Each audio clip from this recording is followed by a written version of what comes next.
Buenos días. Mi nombre es Mónica Olea Agenda y estoy en el encuentro de lumbre entre las hojas. La historia de una lluvia de oro.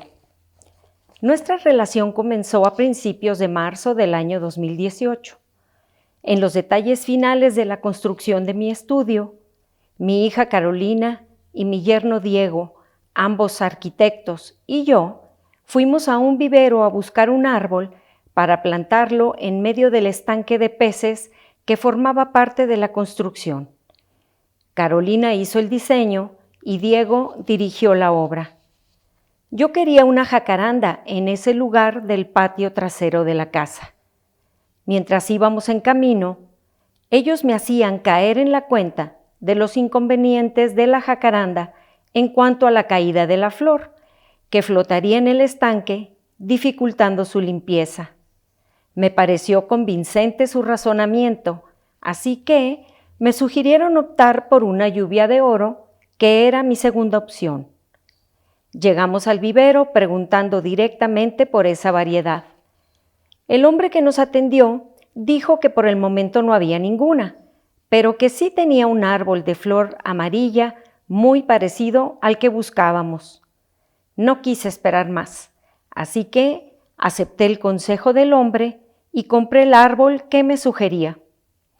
Ese mismo día quedó bien instalado en su cajete, reinando en el jardín, y yo esperando con ansias que floreara para ver si de verdad eran tan hermosas sus flores. Con la inminente llegada de la primavera, el arbolito se afianzó a la tierra y empezó a echar ramas nuevas, a llenarse de hojas y a crecer a paso firme. Así pasó el primer año, aumentando en tamaño y engrosando su tronco hasta que, en su segunda primavera, me hizo dos hermosos regalos: su primera floración y la noticia de que después de todo sí era una lluvia de oro, a pesar de lo que había dicho el hombre del vivero. Llegó el verano, el otoño le siguió y dio paso al invierno.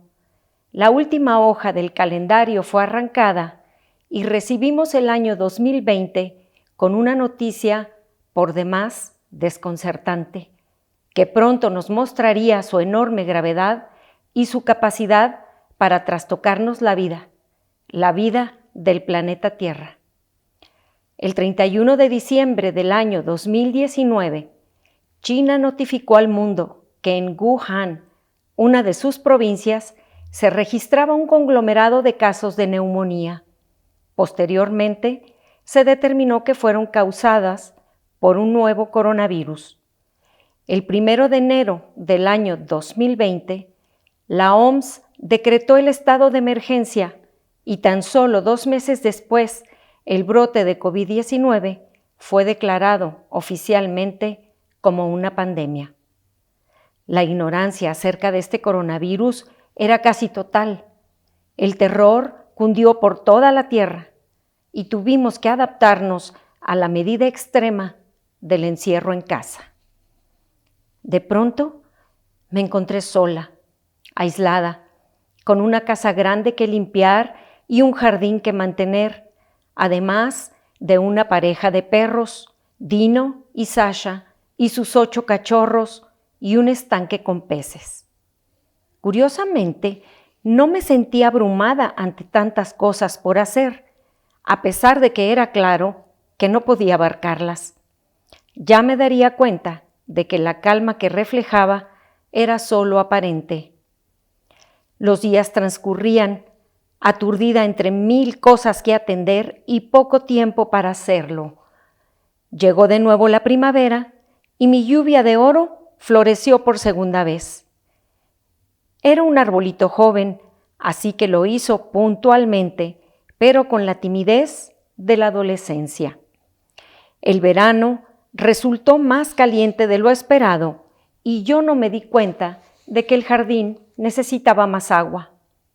Ahora veo que pasé mucho tiempo sumida en una especie de nebulosa de actividad febril que no me dejaba un minuto para observar lo que sucedía a mi alrededor. Perdí la noción del tiempo como primer efecto del encierro y la soledad. Se me olvidaban las fechas y no encontraba diferencia alguna entre un miércoles y un domingo. Todos los días eran iguales y los vivía inmersa en actividades necesarias.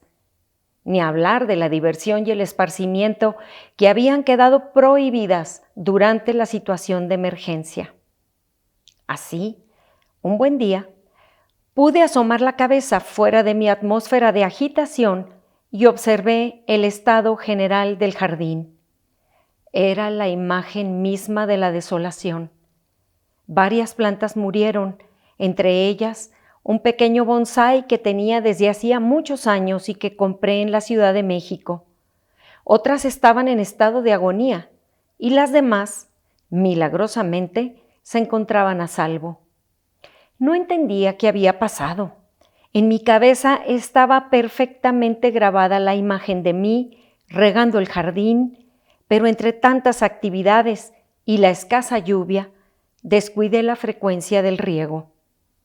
Quería llorar al hacer el recuento de los daños, pero no era el momento para eso. En adelante, presté especial atención a los seres vivos de la casa y pude salvar a muchas plantas agonizantes, entre las que se encontraba mi lluvia de oro, que poco a poco se fue recuperando. Bajaron los calores veraniegos, el otoño desfiló por mi jardín y el invierno vino a ser un remanso de calma y latencia curativas. Pasaron los últimos días de un caótico año 2020 e inauguramos el 2021 en la incertidumbre. La situación no había dejado de ser grave, pero deseábamos ver un poco de luz al final del túnel, de manera que pensamos que al ver hacia atrás el año en que estalló la pandemia, nos acercábamos con paso firme de nuevo a la libertad. Se anunciaba la inminente llegada de una vacuna contra el COVID-19 y la esperanza crecía, desplazando la constante sensación de amenaza de muerte.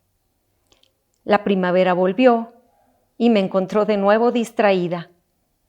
Una mañana, al despertar y al abrir la persiana, la visión de la lluvia de oro me dejó helada.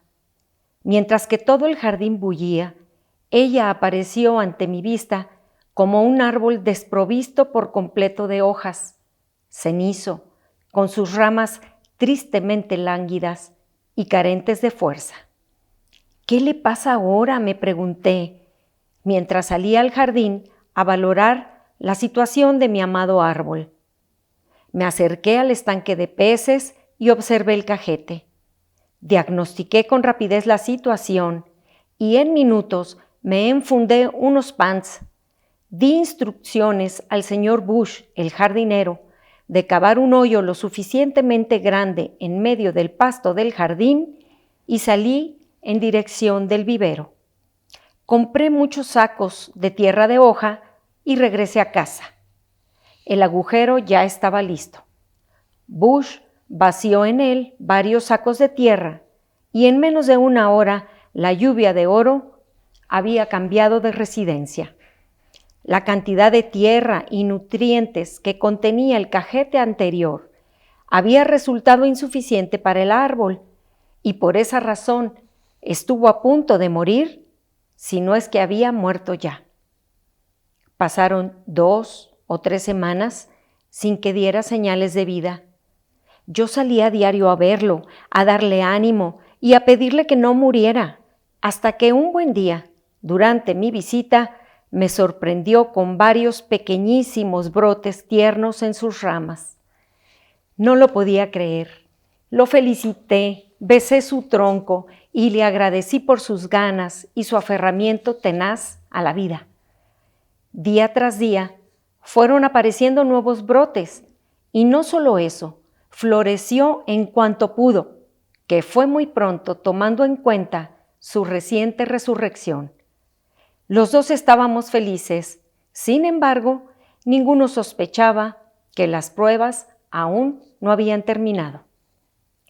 Una mañana noté que el arbolito tenía muy pocas hojas.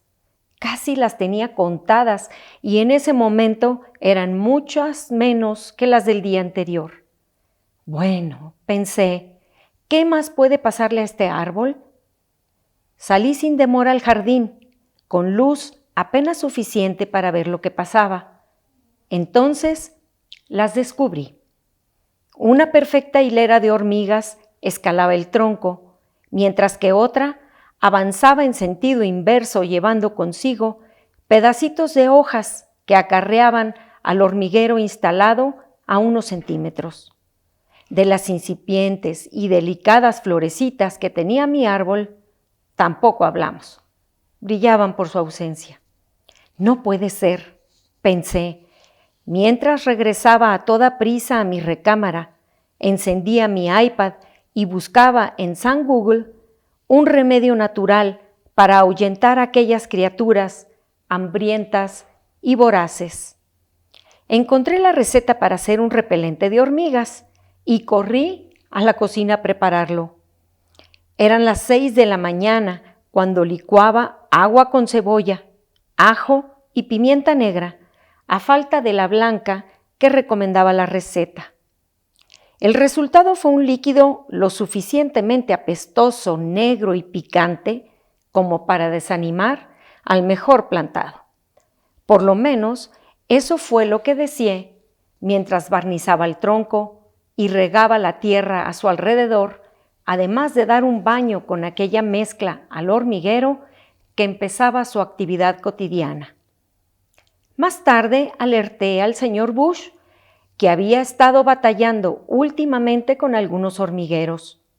Me dijo que acababa de descubrir a nuestras nuevas vecinas y ya había aplicado un fumigante en su morada.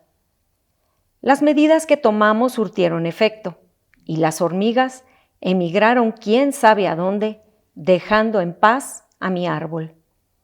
A cada momento le descubro nuevos brotes y racimos de florecitas que cuelgan de sus ramas. Ahora mismo miro hacia la ventana y un intenso color amarillo captura mis ojos. A su lado, un nuevo racimo empieza a abrirse, dejando al descubierto el hermoso dorado de sus flores. Ya voy, le digo desde mi cama donde escribo. Ya voy. Apuro el final de mi relato para ir a desearle buenos días y agradecer a ese tronco valiente que ha superado tantas pruebas y tempestades. Me dispongo a colocar el punto final cuando pienso que mi lluvia de oro es un ser que lucha contra viento y marea con tal de vivir. Eres un gran ejemplo para mí, le digo con mi mirada, y ahora sí, coloco el punto para salir a visitarlo y alimentar a los peces del estanque.